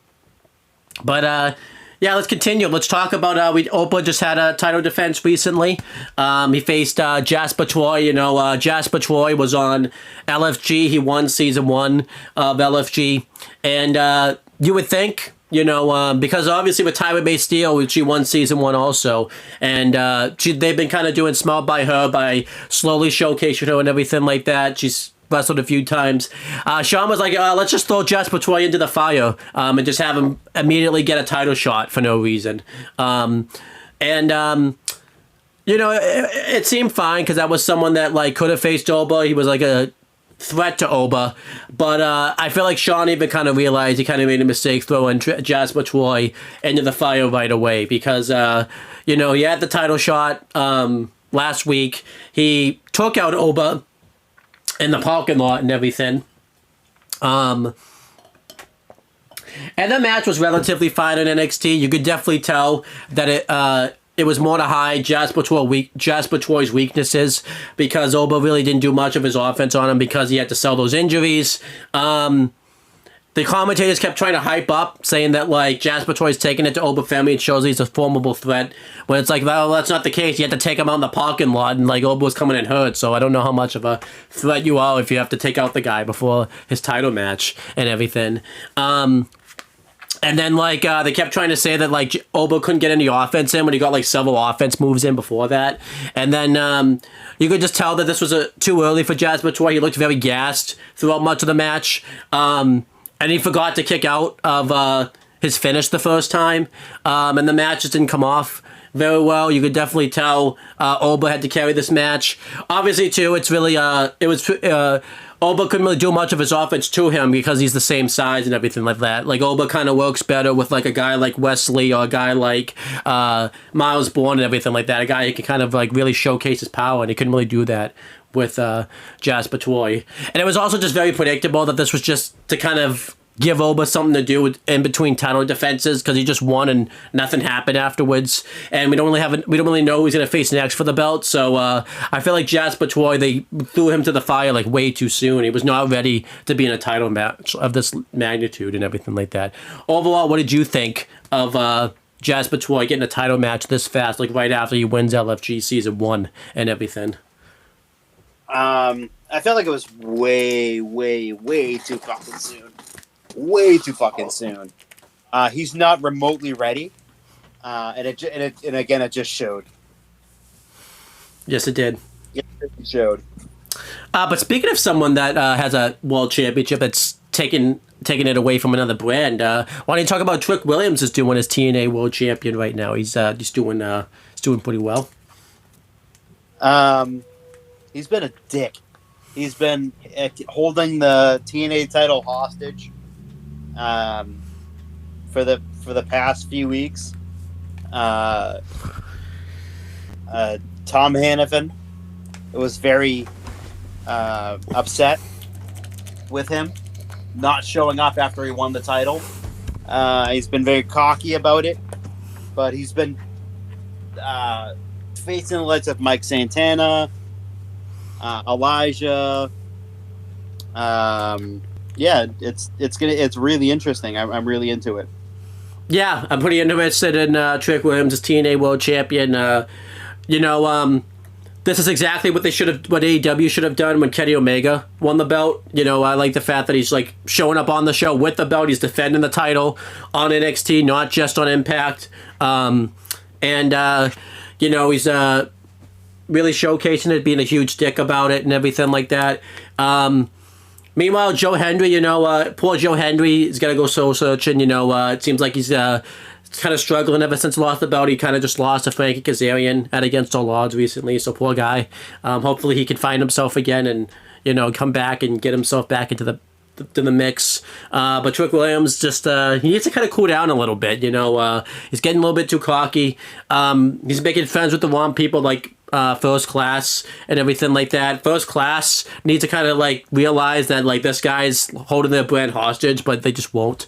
So this is it's not a good time for Trick Williams and everything like that. Like he needs to cool it. He needs to cool down a little bit. Do you think he needs to cool down? Or do you think he's absolutely? Do you think he's fine to act this way? He needs to cool it a little bit. What about First Class? Do you think they're making a wise choice aligning themselves with them since they're taking the belt hostage, or do you think that it's okay for them to align with Trick Williams? I mean, they want to be powerful. They want to be the top of the food chain. So why not align with the champion? I guess so. Yeah, but now like the title's not on their brand, so what are they gonna do? It's okay. Oh. But yeah, speaking of championships, we've talked about how some people are doing good with champions. Some people aren't doing good with championships. There's a team that's been the tag champions at NXT, and it's been kind of a flop. That's Hank and Tank. Obviously, they kind of fast-tracked them to the titles, and I was okay with that because they told like a nice story that they had this losing streak, and then all of a sudden they kind of just won the belts. But ever since they won the belts, it's been kind of a flop. They haven't done too much with the belts. They're not really getting the reactions, especially in the PC, where you think they would, that you would think they would get. They're not really showcasing the belts very much. They haven't really defended the belts all that often. I think they've defended them like once against like some random team that didn't make sense, and they haven't again since. And it's just been kind of as champions. They don't have any stories. I feel like, too, the tag division in NXT is taking a huge hit since Fraction got called up. It feels like there's just not much activity going on there. And, maybe that's just... I mean, it's kind of a good thing for Sean, He doesn't have to book the tag division. That's kind of what he wants. But, like, I want to see the tag division get showcased. It's just, I guess I don't know. I guess it just matters. I guess if it's making Sean happy, I guess that's all that matters. He doesn't want to showcase the tag division because he doesn't like tag teams. But how do you kind of feel about Hank and Tank's tag title run so far, and just the state of the tag division in NXT at the moment? The NXT tag division is okay. It could be a little bit better. They're starting to bring up some guys from Evolve, but they're not really pushing the needle at all. Swipe right, I guess, but no one cares. Yeah, I'll talk about them later. And it's just it feels like it's a very weak division right now. They need to start either putting people together that are on the roster and not doing much, and putting them in the tag division, or signing talent from outside of WWE and putting them down there, or using some TNA talent. But it absolutely needs to be better. It's been... I mean, Hank and Tank are just... They're probably the worst tag team champions in NXT history. Let me think. Because, there's been a lot of tag champions. I'm trying to think if there's another... There's some worst... well, not the Rascals. What MSK, when they had that titles for like a week, that wasn't great. So they had them like a week, and then what's his name? When Zach Wentz got released. Yeah, and then they had to vacate the belts. That was a pretty. But they had already had a good run before that. Yes, they did. I can't think of like another. They've been really bad. Yeah, I can't think. I thought even at that time too, when they won the tag titles, I was like, this is not going to work out, and I was right. Yeah, it hasn't worked out. So they're not defending the belts either, So let's see what happens. But, speaking of something else that's not working out, let's talk about a team that used to be together, and there's a feud that's been going on that hasn't been working out. And this is you right here. So, the inevitable breakup of the D'Angelo family. Just don't care. And no one in the crowd cares either. No one really cares, and it shows every week that Tony D'Angelo isn't over, Stacks isn't over, Luca Cristofino isn't over, Rizzo not over. Well, she's not there, so she can't. But in general, before that, yeah, none of these people are over. Tony D has lost all of his crowd support. The gimmick is stale. It's old. It's run its course. And people just don't care. And this past week, after numerous subtle hints, Stacks turned on him on Tony D at Stand and Deliver, hit him and kicked him in the nuts, and turned on him, and then took Luca Crisafino out to the fucking desert and fucking left him out there, and then went to the safe house that Tony D had Rizzo in, and he took her, apparently. I don't know, we haven't fucking seen her since then. And then Luca Crisafino shows up and then costs Tony D the match. And now they're doing this thing where it's, oh, he's still on his side. And I'm like, it's so obvious he's turning on him, and so isn't everyone else. Like, can we just, like, move it to the end here? I know, yeah. And then this past week, after last week when they got into an argument and that Tony didn't want to walk in front of him, he'd rather walk behind him because he's afraid he's going to jump him. Luca Crisafino walked out in front of him. And Tony D walked behind Luca. It was just weird. And then, like, this past week, they had a segment, and Tony was still mad at him. And Stacks came out with his goons, and they got to a brawl, and then Luca went to go and hit, quote unquote, accidentally hit Tony D instead, and then Tony looked angry. Wow, I couldn't have seen that one coming from a mile away.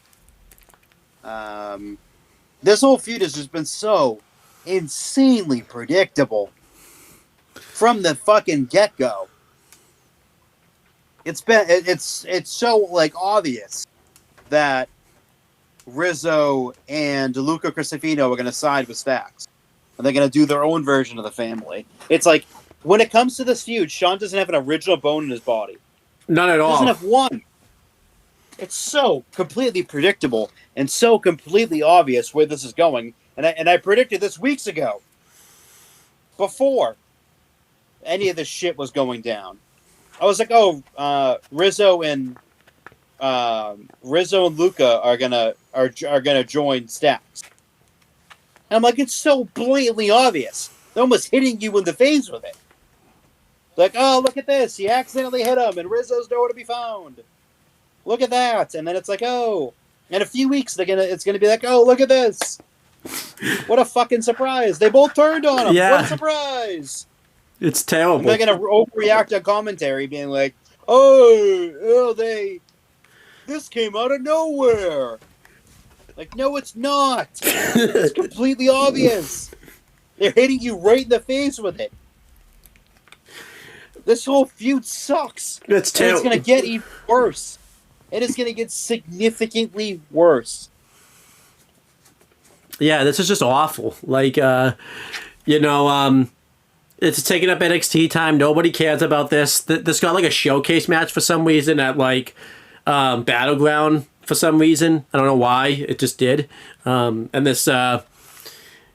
Stacks Bailey's been on the fucking show too since like Battleground. Like he's been on like 2 times. It's like, wow. It's like this feud's more about like Tony D than like Stacks, which is like not good.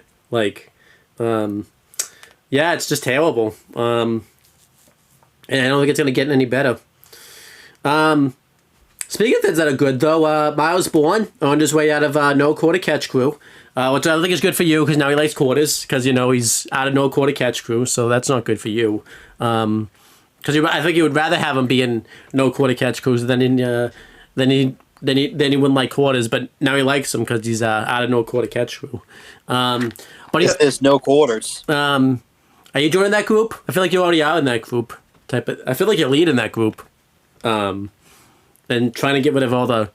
Why just quarters though? You seem. Because it's only No Quarter Catch Group, but you seem to like pennies, dimes, and nickels and stuff. Or is that just kind of because it seems like only no quarters? Pennies, dimes, and nickels fine or no? No. So how come why do I call it the no change catch crew? Is that just not well off the tongue? Yeah, they had to go quarters. But like, does other chains get to feel your wrath, or like is it just mainly quarters that you're after? Just the quarters. What do you do with the quarters when you get them? Destroy them. Do you like throw them down? Do you just destroy them, and do you throw them down the river? Like, what do you is there like a process to this? Oh, that's destroy. Seek and destroy. Oh wow!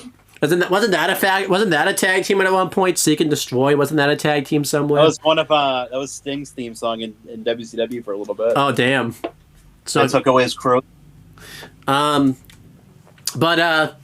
yeah, so Miles Bourne's out of no quarter catch crew. He's kind of free to. He beat Charlie Dempsey. He's kind of free to go out on his own. I've been just listening to see what he does. We haven't seen him since he left. I think he just was on once, but I imagine he's gonna do some good things.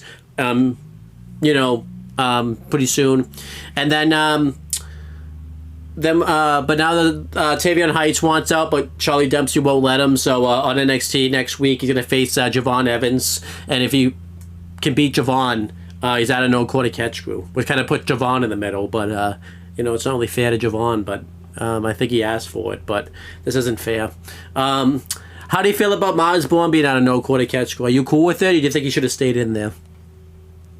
It's making it irrelevant by the day. It very much is. But do you think he'll do some good things out of no quarter catch crew, or do you think he's going to just be bland? No, I think that they can make it work. But yeah, no quarter catch crew. No quarter catch crew, like you said, is I think their days are numbered. Their days are numbered. Which isn't good because we need tag teams for that tag division, and John's just getting rid of them, so it's not good, Yeah. Speaking of tag teams, a tag team saw a pretty big change in some of its members recently. I don't think you like this, but do you want to talk about? Someone got kicked out of a tag team pretty recently.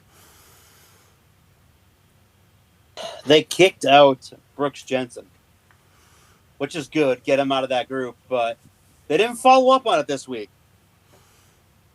They should have.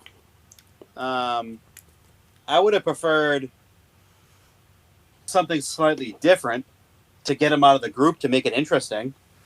But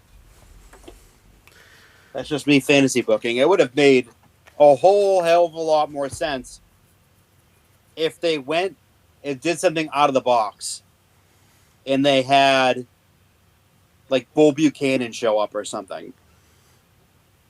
And have it be known that that's his son, because I think that would lend him some credibility a little bit. Yeah, I don't know if it seems like they got him out of the group and he's just in limbo now type of thing. The way they kicked him out wasn't very exciting, where Izzy Dame kicked him out, not Sean Spears. And now it's looking like Izzy Dame took over the column, which I think is going to be terrible, instead of Sean Spears. It doesn't make sense that Izzy Dame's the leader. It should be Sean Spears because he's the veteran of the whole group. He's the one that put this group together, and now he's not the leader, it seems like, anymore. That just is dumb.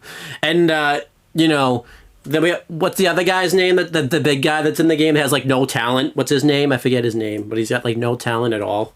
I have no fucking clue who that is. Yeah, but he's just not good. So now it's, like, him and Sean... Needless henchman. Yeah, so... Nico Vance or something like that? Yeah, something like that. It's just... I don't like him. He's got nothing special to bring to the table. They should have done some... They still could have had that happen, and then, like, they should have done something where, like, he joined back up with, like, Josh Briggs and, like, was back to his old self again or something. But, like, we just can't have... I would do that. I absolutely would do that. Also, the way they did... The way they kicked him out wasn't very exciting, because, they kicked him out for no reason. And again, Izzy Dame's the one that kicked him out. It should have been Sean Spears that kicked him out if they're going to kick him out, type of thing. Not Izzy Dame, but... Hey, Izzy Dame's the leader of the color now. How do you feel about that? She's the leader now for some reason. Star. So... Sean Spears started the group and immediately became an afterthought. Yep. So... Anything else NXT related you want to talk about that you feel like needs to be talked about? I feel like we've hit everything, but do you think that we need to hit more things? What do you want to talk about? I don't know. Do you want to rant some more about JC Jane being champion? You haven't really had much chances to do that. Yeah, she sucks. Okay, and then That's it. It's. But we got some Evolve things to talk about. Evolve has crowned their first champions now and everything like that. I want to make sure we talk about that stuff. oh, they did. Yeah, Callie Armstrong became the first women's champion. But I thought that made sense. They've been showcasing her pretty well. They're hyping up an undefeated streak behind her and everything like that. So, she's been pretty good as the first Evolve Women's Champion. The men's champion was crowned. I think you saw that this week. It was Jackson Drake. He's one of the members of the Swipe White faction. That was not a good choice. I don't really Swipe White seems more showcased on the indies. They weren't really showcasing it much on Evolve. And they don't really come off like a main event act. As you said, they come off like more of a mid-card act type of thing. It should have been Sean Legacy. The only reason I could come up with why Sean Legacy probably didn't win is I'm wondering they're going to sign him to like a full-on contract because, he's been showcased a lot in NXT. Recently, he just faced Ethan Page for the NXT Championship. I just think they haven't yet because he's got some indie bookings that he's doing. But I feel like the full-on going to sign him now to a contract. So that's why they probably didn't have him win the Evolve Championship. But it was a choice. I bumped him up, honestly. It's probably time. I really don't know what more he can do. That finisher he does is one of the best I've ever seen. Yeah. That was the first time I ever saw it. Was when he hit it to become the number one contender for the North American Championship because I'd never seen him wrestle before, and I was like, "Holy shit!" I'm like, that might have been one of the best finishers I've ever seen. Yeah, I feel like he's gonna be like actual WWE like NXT bound like very soon. So that's why he didn't win the Evolve Championship because the other options, Adrian Sanofe obviously wasn't an option. I think they just need to fill the slots for the 4-way, and then they had.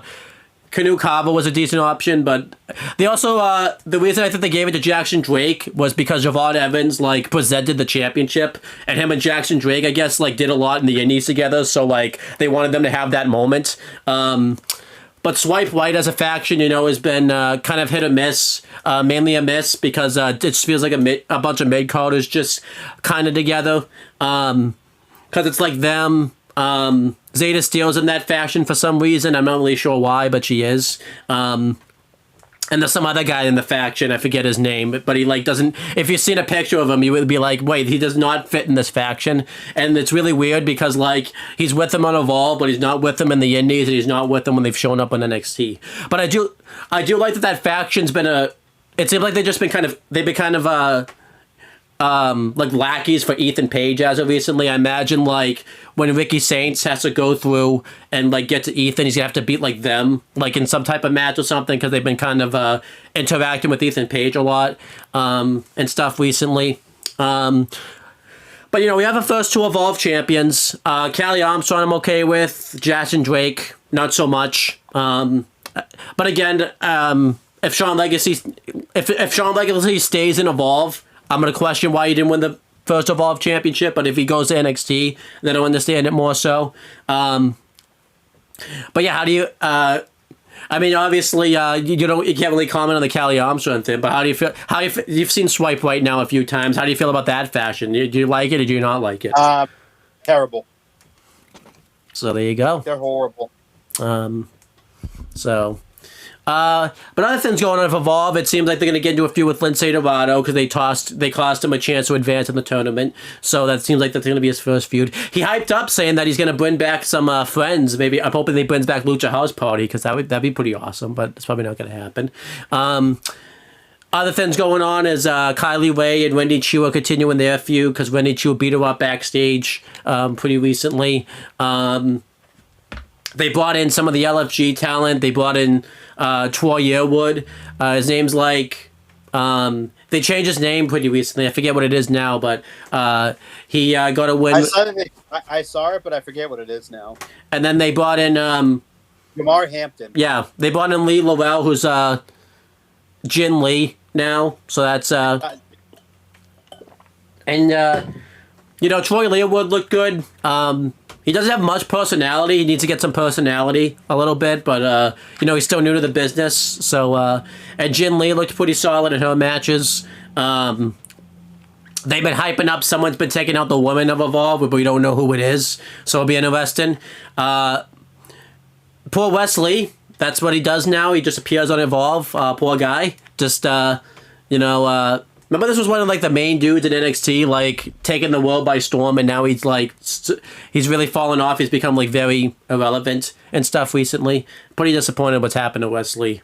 I think you called I think you called, maybe not, like, him becoming irrelevant, but you called, like, he was gonna, like, not be, his heel run was gonna fail him. And this is, I don't think you thought he was going to become this irrelevant, but this heel one for Wesley's pretty much failed him. It's been bad. Let's see other things going on in Evolve. I think that's it. Nothing else going on in Evolve. So Evolve's been pretty solid though recently. I like the fact we have some champions now we can get behind. But we'll see what happens. And then I wanted to have a section where we just talk about some news things kind of going on behind the scenes. Pretty big news thing is WWE has interest in Private Party. Their contracts are up pretty soon. And they might sign. We haven't seen them in AEW since they lost the tag titles. And that was back in, like, I think November, right? November, December they lost the tag titles. So we haven't seen them show. Huh? Somewhere around there. This could be a good thing, because obviously, like you just talked about, NXT needs a tag division, and I think Private Party could fill that void very well. They would stand out very a lot if they went to NXT. They would, they could probably find a way to get their characters. They could pretty much just do the same thing. They would have to do a little bit to differentiate themselves, obviously, because they're a little bit of a Street Profits rip-off gimmick. So they would have to change their gimmick a little bit because the Street Profits are also in in WWE, and they can't really do the same thing they're doing unless they all become like just one faction. But if the Private Party sign with WWE, I would be pretty into that. I think NXT and Raw both need like a big tag team to kind of go in there and really get some things going, and I think they would be perfect for that. So how do you feel about WWE having interest in Private Party? I like it a lot. Like we said, they, like I said already, the NXT tag division needs a boost. This would be a big time boost for that division. And also Carlito is officially done with WWE. His contract finally expired. Obviously, pretty sad, but he doesn't seem like he's heartbroken about it. He went on Busted Open Radio and is kind of okay with that. Like, he's kind of happy with the run he had when he came back and everything like that. We kind of talked about it. I feel like he had a good little run when he came back. We'll kind of see what happens, what he does outside of it, WWE and everything like that. But he talked about how he had a good time there. He thought the environment was very good and he was very happy to go. But he doesn't seem that upset that it's time to move on. But how do you feel about Carlito? Is it, because we talked about it a little bit, but now is a time and WWE is officially done and everything like that. I think that this is very much an amicable separation between the two parties. Now he's free to do whatever he wants. He'll probably be back if they need him. So I'm sure he'll be back within the next year or whatever. But yeah, I don't think that he's going to be gone for very long. Yeah, I'll be interested to see what he does.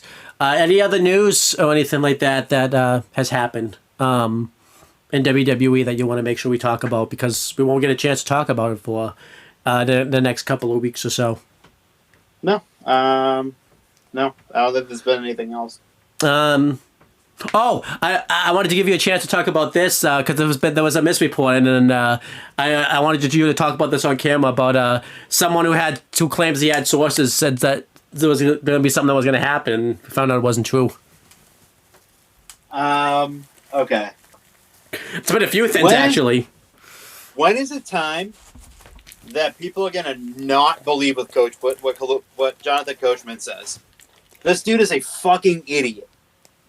Every time he says something, just think of the opposite. So if he says someone is signing with WWE, don't fucking believe him. Don't. Because it's not happening. Am I going to believe the guy who goes on to Vince Russo's show and says that, oh, so-and-so is close to signing, or so-and-so's... No.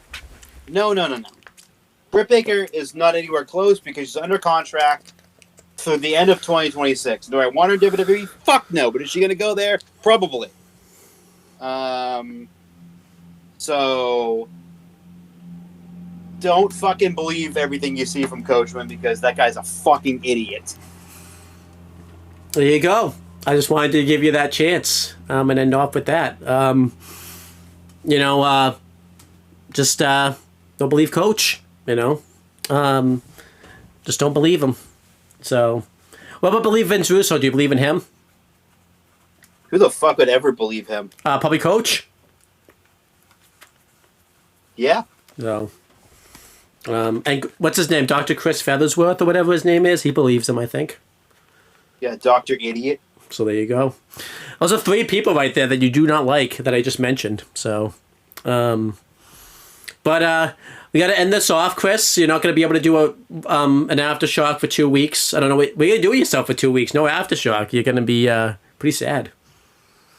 I'm going to be crying myself to sleep. I feel like you're going to get up, like, waiting to do an Aftershock, and then, like, there's going to be, you're going to be like, oh, wait, there's no Aftershock. Owen's away this week. I feel like you'll, like, call me and be like, come on, let's just do one, like, while I'm, like, in the hotel or, like, while I'm driving on the road. Like, come on, there's a little... Oh, while you're driving, telling me I'll purposely do it while you're driving. I'm not even going to be driving, but, like, I'm gonna just spam you with Discord calls. Be like, come on, let's just do one. I'll be like, dude, I can't even record the episode. He's like, I don't care. Let's just find a way. You record this on your phone, like. Just do it. Just one tiny episode, not even a big episode. You'd be like just one tiny episode, just one. One tiny episode.